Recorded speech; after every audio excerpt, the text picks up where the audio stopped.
I'm Rob Lucuria with composer Jeff Beal, who's been nominated twice this year for All Her Fault. Firstly, Jeff, for the main title theme that you've been nominated for, it's got this haunting emotional pull. It feels tense, but there may be more to this than initially meets the eye or ear. So when you're shaping the theme, how much of the series were you consciously embedding into that one musical statement? Yeah, I mean, it's in a perfect world, the main title might be the little DNA of the whole score. And in this case, there are definitely some elements of it, which I feel really do come from the show. To answer your question, I composed this during the composing the very first episode. So a lot of the materials that became the bones of the main title really came from the scoring of the show. The first important element is this little melody that I had added to several cues around Sarah Snook's initial sort of scenes in the movie when her son Milo is missing and this horrible, we just go on, the show opens with this horrible, nightmare really for a mom, right? Any mom, any parent. And it's very simple, 4 notes, and I had it all over the score. I don't know if anybody ever recognized it as a theme or a melody, but I knew it was in there and I thought it might be useful. And then the other piece that really became useful, I found at the end of the very first episode, this great scene between the two parents, Sarah Snook and her husband, really 2 great performances. And they have this moment that's very tense. And also, the husband, he sort of like kind of lays into her, like, why weren't you more vigilant? How did you let this happen? Like kind of really saying like the show, it's your fault. And on one level, it's a perfectly human thing, but on another level, it's really cruel. And it just kind of sets up this other layer of the drama, which is, of course, this marriage being in crisis, which is not, which is understandable. Any husband and wife that lose a child, it's very well known to sort of can destroy a relationship. But there was something operatic and these sort of big string motions, that were much bigger than the sort of intimate nature of this theme. So when I put the two together, I thought it was just kind of a lucky accident. We had a great scene in the first scene where Sarah Snook's character in her last attempt is driving home, and you see her going through the town in near Chicago, and this plays over that. It's as sort of like a little overture, and then of course we hear it at the main title at the very end of the first episode. Time I heard the main title, I would think back to her driving, because it was just like, it just brings you back to the moment that this whole show kicks off on, this horrifying situation where the son is missing.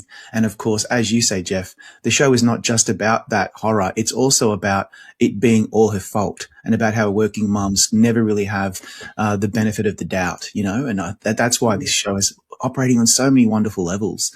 One of the things that makes the show so effective is it constantly asks the audience to reassess what they think they know.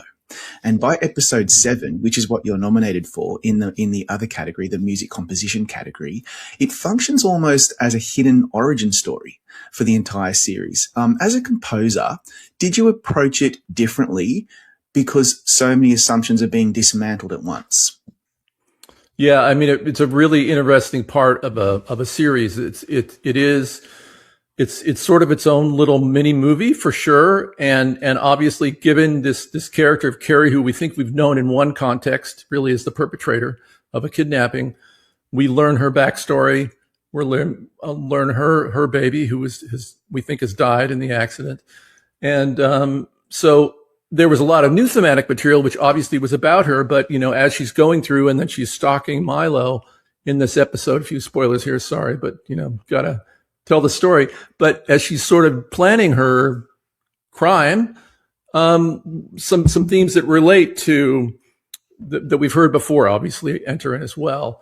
But yeah, it was a wonderful episode. I think the reason I chose it, was that it just feels there's a bunch of emotional crescendos in this series, but I feel like this is such a reveal of what, again, it's the ultimate in a way of the way we might judge somebody from what we know, and then learn something completely else, which really changes our complete view on their actions and then possibly on their motives. Yeah, absolutely. I wondered what was behind the choice of episode 7. You could have gone with any of these episodes, but 7 really hits home because it does completely change our perspective and also gives us so much insight into what was happening behind the scenes, so to speak. It's a really good choice, Jeff. Absolutely.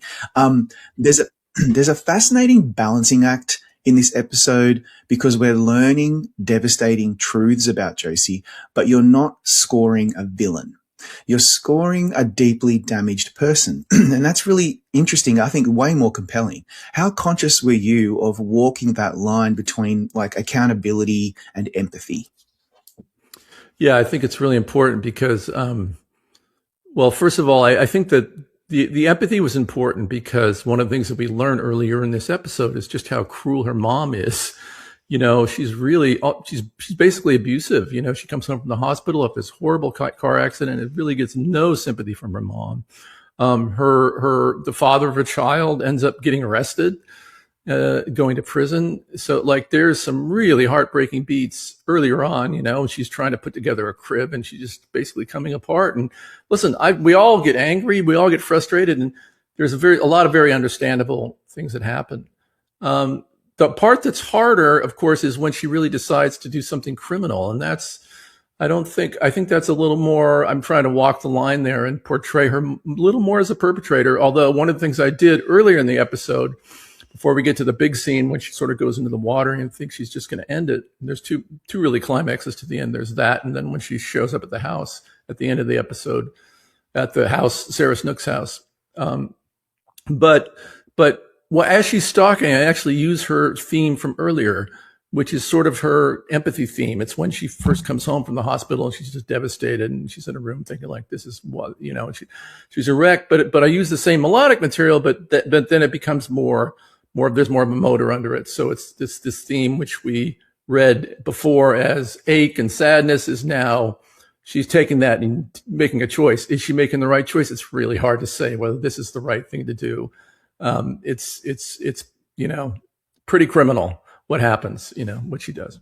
It does. And yet, for some reason, I still understood why she did it. That's the beauty of the writing and the way that this show is directed. It really is one of the best limited series of this season by far. Part of the reason I think I chose this episode too is that one of the things the writers did so skillfully was really underline this powerful connection between a mother and a child. Right. And so even though this is sort of a B story, really, this is all about that. This is all about the profound spiritual connection that a mother has for her child. And I think that's universal. Oh, absolutely is. Good point. You know, I've always wanted to know someone at your level. You've been working for such a long time and you have 5 Emmys, I think nearly 20 nominations. That's really, really impressive, Jeff. And you've written some of television's most memorable music. So I'm wondering, did All Her Fault teach you anything new about yourself as a storyteller and composer? Well, you know, it's interesting. I mean, sometimes, you know, your personal biography enters, and it's funny. My mom had passed about, just under a year before I started working on this. So I think, you know, and this one, we all go through this. This is not unique to me. But it was heavy, and I lost my father earlier the same year. And that was but losing your mom, I think I discovered something in the level of grief that delivered. And, you know, my mom was not perfect. She was great, but, you know, parents aren't perfect. But it's that connection. And I think, you know, that, you know, it's only getting to this age and having that particular experience. I don't want to say I'm glad that I'm happy it happened, but it happened.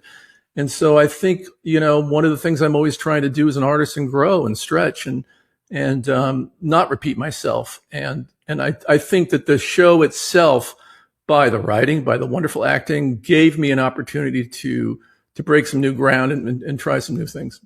And so, speaking of the beautiful themes that you composed for this particular episode, and of course for the whole series, you're working with a full orchestra. And so, what does that change in your head as a composer? It's not just in bigger sound, but in emotional range and impact that you can make with strings, particularly in the tense thriller elements. Yeah, the strings, and I'm so glad to hear that we had, you know, the ability to work with a live orchestra for this, and it was so useful. Listen, I think the very first film I did years ago, the filmmakers gave me two composers to listen to. One of them was Nina Rota, and the other one was Bernard Herrmann. And I just watched all the Hitchcock's films, and I got to say, he's sort of like the giant of that. He just initiated this amazing style, and sense of it does come from Bartok, Eastern European. And I've always loved the way in which the strings can just be so tense, and you could do amazingly dissonant stuff with strings. But because they're such beautiful sounding instruments, there's something weird because it's almost like sweet and sour or something.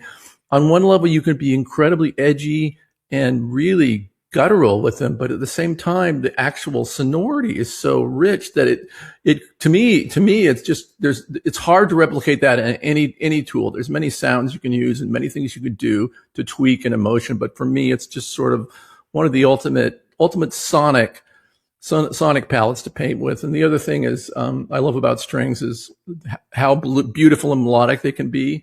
There's a scene at the end of episode 7 which is like this sort of long string contrapuntal thing that just grows and grows as she walks into the water. And that's a great example of a cue that, like, with samples, it would just be, why bother? I wouldn't write it that way if I didn't know I was going to have humans playing it. I love that moment.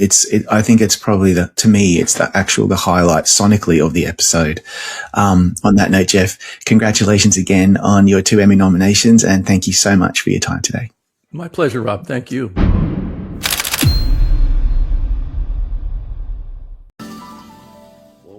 I'm Rob Licuria. I'm here with Cameron Moody, who's been nominated this year for the first time in the music composition for a limited series category for Washington Black. Cameron, what I love about this score is that it is so earnestly sweeping, melodic, and unabashedly emotional. At a time when so much television scoring is like restrained or atmospheric, was it liberating to lean into big themes and big orchestral storytelling? It absolutely was. I mean, this is, like you said, there's a trend happening in television where you're not really getting asked to do that kind of thing very often. So to get the chance to lay it all out and have a big orchestra and be able to write, in that kind of classic style, especially on your first show, I mean, I think any composer would be pinching themselves to get that opportunity. I know I certainly was and still am. So it was incredibly freeing to not feel like I had to fight uphill, for any of the ideas that I wanted to kind of inject into the music. But it was also something that was very intentional on the part of the filmmakers. I mean, they made it very clear that that was what they wanted. That was the best way to service the emotion in the story and to be able to communicate all of the necessary narrative and musical beats. So it was something that, I was thankful that all of the, creative team and myself, we were all trending in the same direction. So it made it totally easy and seamless the entire time. I really couldn't have asked for a better process. That's great. It's so nice to hear, because what comes out once we finally listen to the score and watch the series is so beautiful, mellifluous and melodic. And I just wonder, there's a particular choice you made because Wash himself, rather than simply reflect whatever country or environment he happened to be in, the music doesn't follow that. It just follows him as a person, as in terms of his own journey. So that's fascinating. Instead of going to Barbados or Nova Scotia or London or Morocco and beyond in your actual instrumentation, you're following his emotional journey. So how did that idea shape the whole architecture of the score? Well, it kind of took some of the pressure off, to be honest. I mean, when you're staring down the barrel of all of these different locations, it can be really daunting to think that, okay, I have to approximate all these different cultures and try to use, instruments and influences from all these different countries. And, it could be very easy to screw that up or for it to come off as affectation or pastiche even. So to be able to take sort of a broader emotional approach, again, to use your word, was very liberating, because I could just focus on the goings on of all these characters rather than trying to make sure that I'm signaling the appropriate region, with that kind of stuff. So it made it simpler, but then the challenge became how to communicate all of the character movements with kind of a singular piece of material. But one of the big themes in the show, big narrative themes in the show, is this idea that, the power of dreams can take us farther than our mind could possibly imagine. So for Wash, starting out as a child in captivity and having the dream of being his own person and being free, the idea that within those constraints you could find something that piques your interest, this science, this discovery, the wonderment associated with that was something that I kind of latched onto as a sort of a guiding post for developing his material. Because I remember in my own life what it felt like when you have that aha moment or the light bulb goes off with respect to discovering music, and how that made me feel and how much I wanted to just be completely enveloped in that, so to be able to look at this character who has his own sort of journey, it kind of made it more relatable. Obviously the circumstances are wildly different, but the message I think was pretty universal. So that was kind of my way in to developing his material. But then the other part that was a challenge was how to mature it with the character, because it's not a typical sort of 16, 24, 32 bar theme with a B section and development and the reprise at the end. So trying to figure out a way to communicate something in a very short sequence of notes that could then be augmented, maybe played louder, softer with the whole orchestra with just an instrument, but that can also signal the growth in the character. That was kind of a tricky thing, but I think once it landed and once it was working, then I think it really had a positive impact on the show.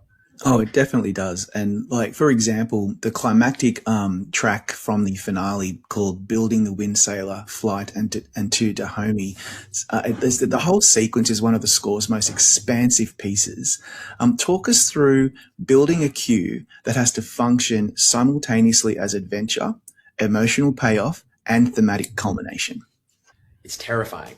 I mean, that sequence is maybe 6 or 7 minutes of almost no dialogue. So the music is the only source of propulsion, of energy, of really orientation as to where we are in the process of him building this wind sailor. So for me, it was a very daunting task to approach. And that was one of the cues that I think I saved for the end, just because you want to have enough of the other stuff approved and working and under your belt before you tackle this big one.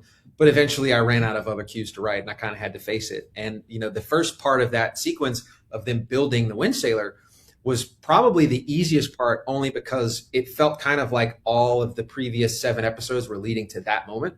So this is the final act in the 3 acts of them trying to achieve flight, which is kind of Wash's whole objective. So for me, it felt kind of like that final push, that fourth quarter, if you're, to use a sports analogy, where you're just trying to grit through it and get to the finish line. And, that kind of was an intuitive sort of feeling for me. So it also kind of reflected in my own life of being in the 8th and final episode of a show and just trying to land the plane successfully and knock it out of the park. So, the opening of that sequence, the first maybe 2 minutes of that, were just all about gathering all your materials, just really, rallying the troops and getting the job done. But then, of course, once it pays off and they actually build it and then they achieve flight and then they end up back in Dahomey, it was kind of like, rather than trying to be, have the music be kind of a showstopper, to kind of pull back a little bit more and let the narrative, let the visuals kind of be the front, the centerpiece, and let the music respond to that. So specifically with the transition, because we have 2 of these, or maybe 3 in the show, those little map sequences, that the kind of Indiana Jones thing, which I love. And the first time we do it in episode 8, I got a chance to do a full on kind of Spielbergian, homage with them going to Morocco. But the second time, as we're traveling across, different parts of Africa, and then we end up in Dahomey, it was less about trying to be big and more about, sort of setting the table for what we're about to see, which is him coming home essentially and feeling all of the feelings of coming to a place that A, he never knew, but B, someone, being his mother, was tied to and connected to for so long. So kind of entering into a piece of your history that you never understood, that you never got to be a part of, was really the objective of like the latter half of that sequence. So it was a real challenge to figure out a way to not overplay it and not just be, something that borders on comical, but also to supply all of the necessary energy and the pulse that you need in order to feel like they're actually achieving something. I keep coming back to that track because I just think it's perfect. It's just so beautiful. So congratulations on that. The finale of the series, though, it feels almost spiritual to me. And you just said the word before, homecoming. And all of us, it's so universal. We all know what that feels like to be going home. And so there's grief, there's reconciliation, there's discovery, there's optimism, all coexisting in the same space. So when you arrived at those last few minutes of music, what in your mind absolutely had to be present for the ending to feel truthful? Well, I think you hit the nail on the head. I mean, all of the words that you just used kind of had to be laced into the music. We had to feel the grief, because at this point, Wash has now discovered that the woman who took care of him since he was a child, who he ultimately had to leave behind, was his mother, and that is a heavy thing to carry around. And in the sequence just before the finale, he communes with his mother in a sort of vision as his wife is now giving birth to their child. He's having to reconcile the fact that he was the child of someone who he had to ultimately abandon. So it's heavy and it's poignant, and there's all of the feelings of grief and of sadness and of loss are kind of woven into it. But at the same time, in the beginning of the finale sequence, they give birth, Tana gives birth, and they see their child and they name their child after his mother. And then he looks over and there's a really beautiful shot where she's standing on the bank of the water and she kind of gives a little smile. And at that point, it's like, okay, we've made peace. We understand that this is a part of the story and we can now move on and we can move forward. And, I think the part of that sequence that made me the most emotional, or the part that I responded to the most, was when all of the different characters that we've seen in the show are telling Wash to fly. Some of them are passed away. Some of them he's just left, in pursuit of his purpose in life. But they're all in this moment coming back to him and telling him to fly and telling him to go off and live his life, and I think there's something very universal about that feeling of having the support system, having that, that team behind you, that network, whatever you want to call it, who then ultimately raise you up and send you off, with all of the experiences, all of the love and the care that they could possibly give you. So for me, it was about honoring that in the music. And from a technical standpoint, I wanted to write something that felt familiar to the world of the show, but something that we hadn't heard before, and really for no other reason, because it's the finale. You get one chance to kind of put a bow on everything. And I wanted to, not necessarily to go, ooh, look at me, but I wanted something that felt like it, was fresh. And that it was something that could make you feel as though you've just been on a journey with these characters and it's coming to an end and you feel like you're a part of it. You feel like you're a fly on the wall or you're in the back seat, right? So for me, it was a real joy to get to sit down. And again, it's a sequence with very little dialogue. So looking at that and trying to spot it was tricky, because you go, okay, well, they're not saying anything there. Okay. And they're still not saying anything. And they're still not saying anything, but somehow you have to pace it. It has to feel natural. It can't be rushed. It can't be too slow. And thankfully, it was one of those rare moments, I think, for any composer, but certainly for myself, where the notes just kind of came. I didn't have to really force it or labor over it. It was something that felt like I had kind of a direct line, to the muse, so to speak.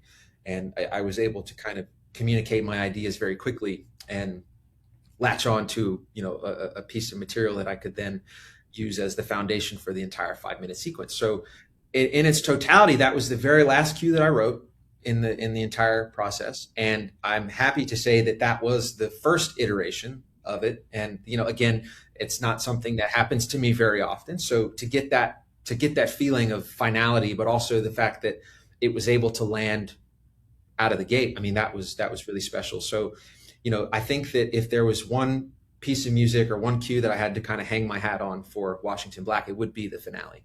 Yeah, I can see. Just as you're talking, I'm thinking about how good I felt watching this show. And a lot of that has to do with the heavy lifting you're doing in those final moments. Cameron, it's so beautiful. No wonder you were nominated. Congratulations again, and thank you for your time today. Thank you.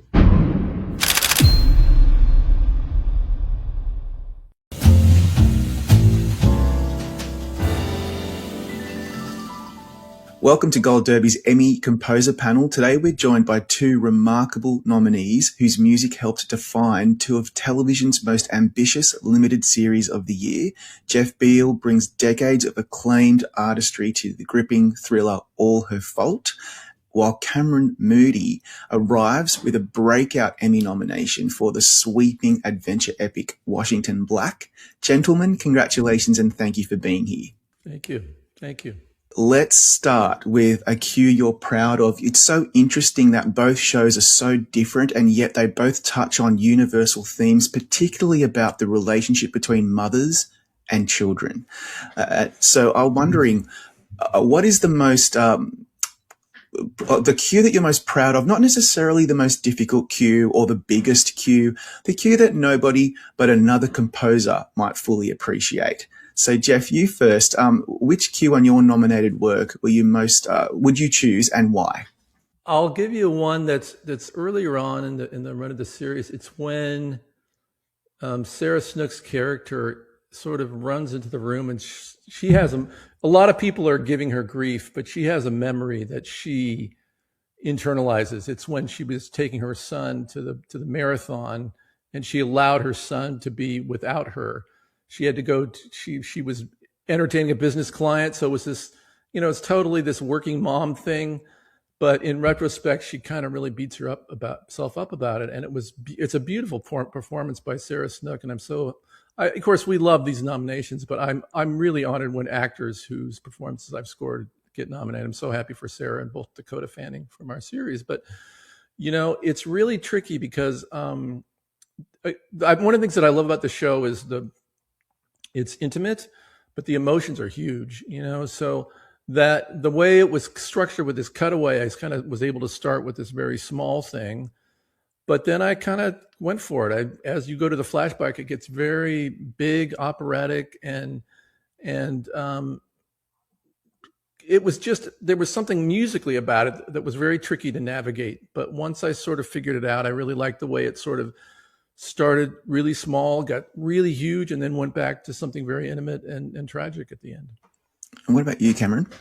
There is a cue in episode 1 of Washington Black where we're with young Wash and Kit right after they've just been kind of accosted by their captor on horseback. And this is a moment when they've realized that one of their, fellow imprisoned, compatriots, if you will, has committed suicide as kind of an act of mercy for himself. And they were basically told, if you, follow suit, I'll kill your whole family. I'll make it bad. So Wash, being 11 at the time, comes to Kit and says, I'm afraid, like, how could this happen? And Kit imparts some wisdom. She says that, we what he did was essentially heroic in the sense that he allowed himself to move on to the higher plane where we're all free.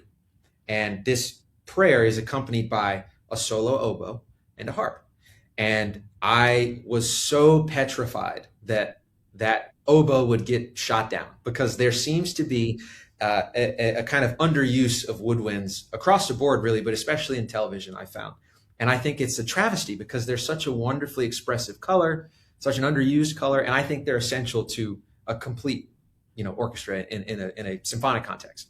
So I wrote this cue. It's called Kit's Prayer on the soundtrack. It's maybe a minute long. It's not even a necessarily big cue, but it was the marriage of this kind of liturgical aspect of what she's saying with the oboe, and then eventually it's joined by the rest of the strings.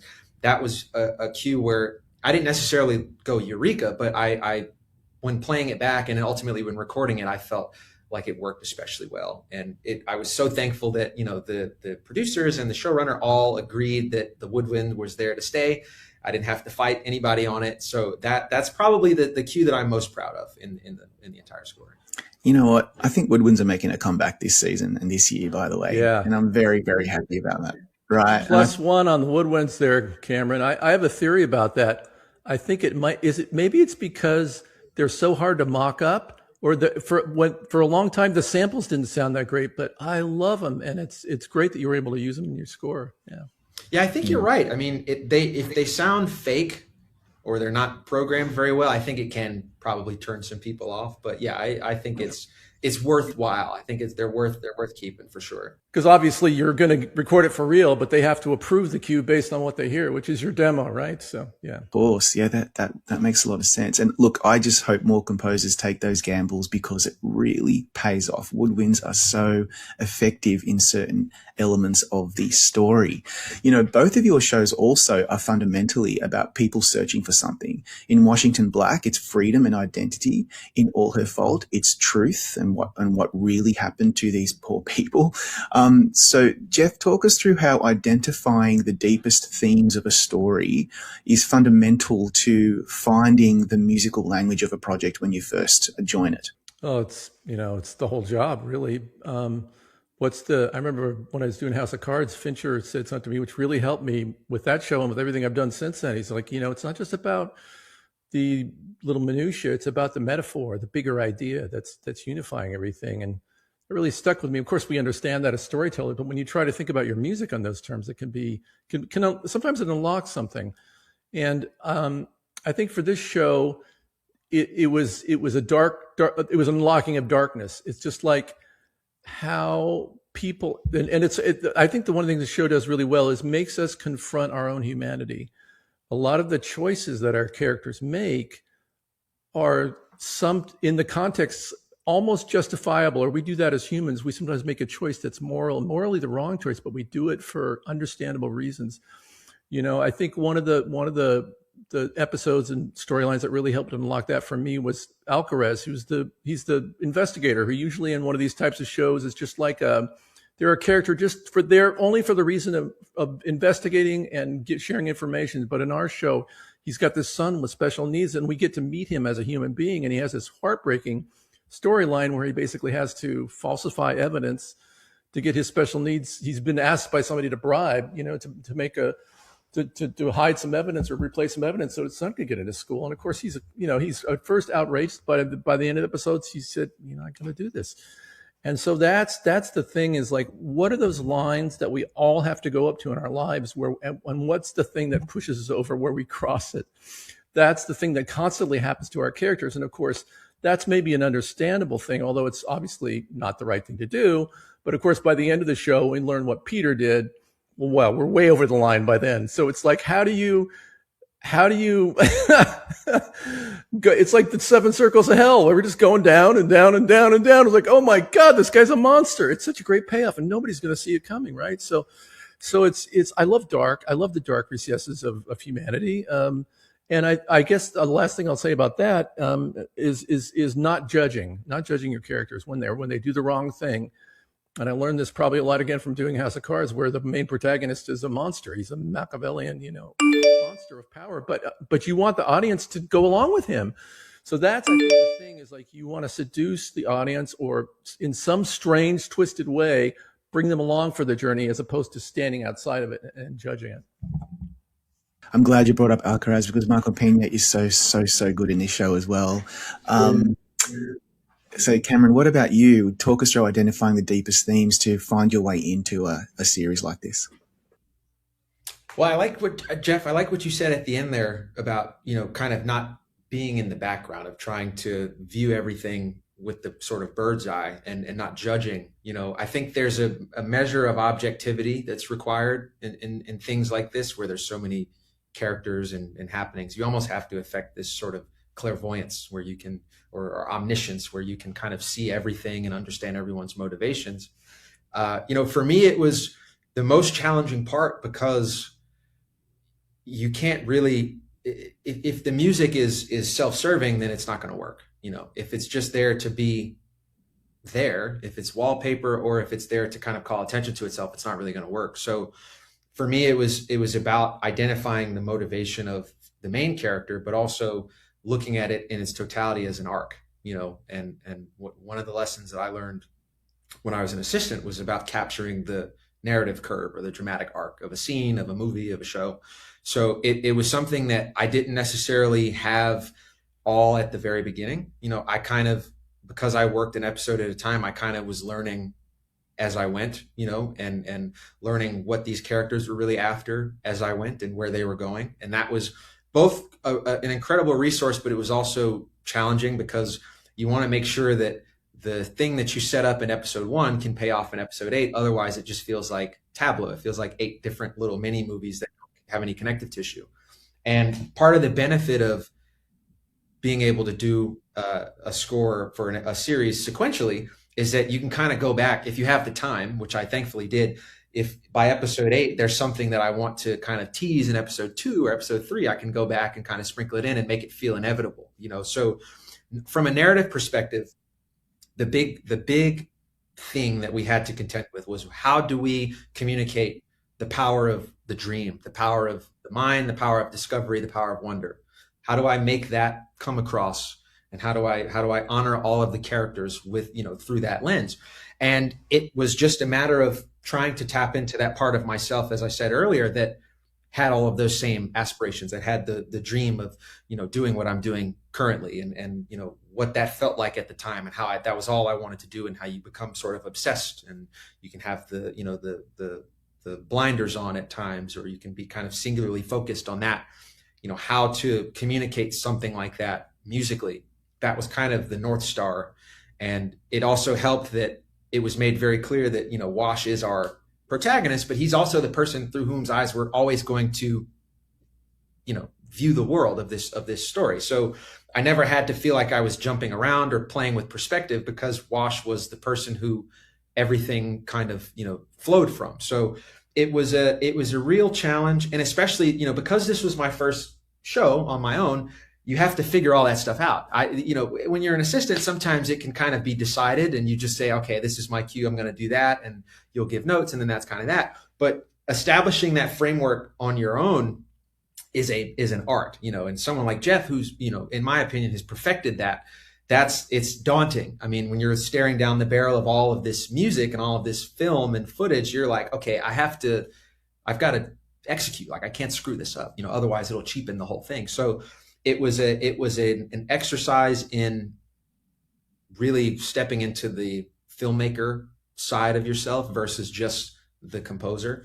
And I think that was probably the most invaluable lesson. Forget, like Jeff said, forget the nomination, forget the fact that you got to do all these cool things.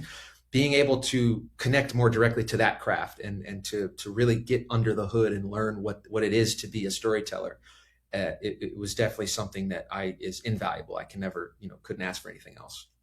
And Cameron, is it just me, or do you, when Jeff mentioned House of Cards, did you also have the theme song going through your head? Because I certainly did. Oh, of course. And I mean, as a trumpet player, that was, so Jeff, for context, when I was, oh gosh, maybe, oh yeah, there you go. I wish I could hold one up, but I unfortunately haven't had one in a while. Oh yeah. But when I was a teenager, my parents started watching the show, and they wouldn't let me watch it because there's some pretty heavy, sexual themes and violence, and yeah. But when I got a little bit older, when I got a little bit older, maybe, I don't know, 14 or 15. So still probably too young to watch, but old enough where I thought, oh, I can handle it. I started it, and I was immediately taken by the main theme, by the main titles, because those, establishing shots of DC were so cool. But then I heard that trumpet poke through, and that doom, doom, doom, doom, doom, doom, doom, doom. That to me, it just gets me, it gets me excited every time I hear it. But, I think, there is, slightly tangentially, we're coming back to Rob, we're coming back to you in a second, but there is a cue in that show. It's called on the soundtrack, I think it's called I Know What I Have to Do. It's from season 1 when, Claire and Frank are sitting smoking cigarettes. Yeah. And when I started taking piano lessons, I brought the soundtrack to my piano lesson and said, I want to learn this. Like, teach me that. I don't care about the Beethoven. I don't care about the Chopin right now. Teach me this so I can play it. And once I learned it, I just sat and just played it and would kind of hear, Kevin Spacey's monologues in my head as I was playing it. So, that was a formative show, a formative score for me. So thank you for giving us all that. I'm just going to put it right back on you, because congrats. You mentioned this is your first big thing on your own. It's like, man, you didn't take it safe, man. You jumped in the whole pool. 8 episodes. And there was a lot of music on your show. I think, I want to say wall to wall, but unlike, which is great. I think it's really, wonderful, the opportunity this world has afforded us. And I'm very proud of House of Cards, and of course, thanks for that. But I really feel like that was the beginning of what has become this explosion of really great stuff being made, for television, what do we call that? I don't even know what you call it, but yeah, streaming, it's incredible. It's a great time to be a composer, I think. There's so much beautiful work out there, and that's why both of your nominations mean so much, because the competition is fierce. All Her Fault and Washington Black couldn't be more different on the surface, but both scores remind us how powerful music can be in shaping the emotional experience of a story. Jeff, Cameron, congratulations again on your Emmy nominations. Thank you for such a thoughtful conversation, and best of luck at the Emmys. Thank you. See you soon, Cameron. Look forward to meeting you in person. It's going to be great. Yeah.